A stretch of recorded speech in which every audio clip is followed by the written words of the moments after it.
Welcome to English Educare desk. English Educare desk पे आपका स्वागत है। इस वीडियो में आज हम लोग पढ़ेंगे, जानेंगे, सीखेंगे romantic poets of second generation के बारे में। शॉर्ट सा वीडियो है और शॉर्ट सा डेफिनेशन है। एक एक करके सबको समझेंगे। सबसे पहले हम जानते हैं कि रोमांटिक पोएट्स कौन कौन थे। रोमांटिक पोएट्स सेकंड जनरेशन के रोमांटिक पोएट्स थे John Keats, Lord Byron, PB Shelley. Short form है पीबी शैली, फुल फॉर्म है पर्सी बिशे शैली।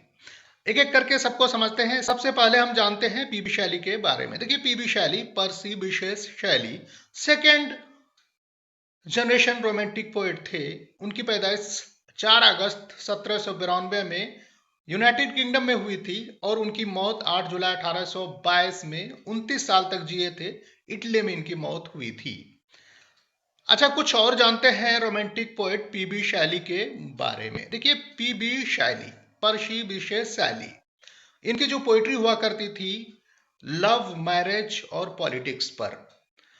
उन्होंने शादी की थी मैरी शैली से 1816 में, जो चली थी 1822 तक। इसी तरह से सेकंड मैरिज हुई थी उनकी हैरियट वेस्टब्रूक 1811 में, और इसकी शादी चली थी 1816 तक। इसके कुछ इंपॉर्टेंट वर्क्स हैं पीबी शैली के। ओजीमेंडियस 1818 के वर्क हैं। इसी तरह से और टू द वेस्ट विंग 1819 के वर्क हैं। टू अ स्काईलार्क 1820 के। इसी तरह से एडोनाइस 1821 के। और उन्होंने एक एसे लिखा था, फिलोसॉफिकल एसे है, द नेसेसिटी ऑफ एथेइज्म 1811 में। मतलब ऐसे पहले ही लिख दिया था इन्होंने। अब चलिए नेक्स्ट पोएट, रोमांटिक पोएट जो कि सेकंड जनरेशन के हैं, उसके बारे में जानते हैं। ये है आपके जॉन कीट्स, आपका सबसे प्यारा चहेता पोएट इंग्लिश लिटरेचर के। जॉन कीट्स काफी फेमस नाम है। जॉन कीट्स सेकंड जनरेशन के पोएट थे। लीडिंग रोल है रोमांटिकिज्म को आगे बढ़ाने में। इसकी पैदाइश 31 अक्टूबर 1795 में लंदन इंग्लैंड में हुई थी और इनकी मौत रोम इटली में हुई थी। कब हुई थी?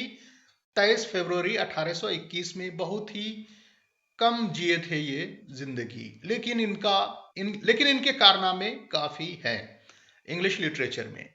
देखिए, जॉन कीट्स ने ही एक टर्म कॉइन किया था, निगेटिव कैपेबिलिटी। निगेटिव कैपेबिलिटी पर ऑलरेडी हमने वीडियो दिया हुआ है, तो आप वहां पर देख सकते हैं व्हाट इज निगेटिव कैपेबिलिटी। उन्होंने बहुत सारे ओड्स लिखे थे। उनकी पोएट्री हुआ करती थी लव पर, नेचर पर, आर्ट और डेथ और ब्यूटी के ऊपर। उन्होंने जो ओड्स लिखा था, एक ही साल में बहुत ऐसे ऐसे एक ही साल में उन्होंने ऐसे ऐसे ओड्स लिखे जो काफी फेमस हुए हैं। 1819 में जॉन कीट्स ने 5 ओड्स लिखे। Ode to a Grecian urn, ode on indolence, ode on melancholy, ode to a nightingale and ode to Psyche. ये शॉर्ट सा डेफिनेशन है रोमांटिक पोएट जॉन कीट्स के। चलिए फाइनल एक और पोएट के बारे में समझते हैं। देखिए, फाइनल पोएट है आपका लॉर्ड बायरन। ये भी सेकंड जनरेशन रोमांटिक पोएट थे। काफी नाम है, स्कैंडलस पोएट हैं। रोमांटिक एरा के टाइम में इनका काफी नाम रहा है। इन्होंने भी काफी योगदान दिया रोमांटिक किज्म को आगे बढ़ाने में। इनकी पैदाइश 22 जनवरी 1788 लंदन यूनाइटेड किंगडम में हुई थी। इनकी मौत 19 अप्रैल 1824 36 साल की उम्र में हो गई थी, ग्रीस में। बहुत ही कम ये भी जिए। इनका जो बर्थ नेम था जॉर्ज गॉर्डन बायरन, और ये बचपन से ही पैर में उनका डिफेक्ट था, जिनकी वजह से चलने में उनको दिक्कत हुआ करती थी। जैसा कि मैंने आपको पहले ही बताया कि उन्होंने स्कैंडलस लाइफ स्टाइल को जिया है। उन्होंने खुद भी स्कैंडल क्रिएट किया अपनी जिंदगी में। उनके कुछ पोएटिक वर्क्स हैं, काफी फेमस हैं। डॉन जुआन 1819 के, इसी तरह से चाइल्ड हेरोल्ड्स, पिलग्रिमेज 1812 के। एक और है सोनेट, नाम है उसका she walks in the beauty 1814 के। काफी फेमस है। ठीक है दोस्तों, बस आज के लिए इतना ही। मिलते हैं नेक्स्ट वीडियो में, तब तक के लिए bye bye. Thanks for watching. English educator desk.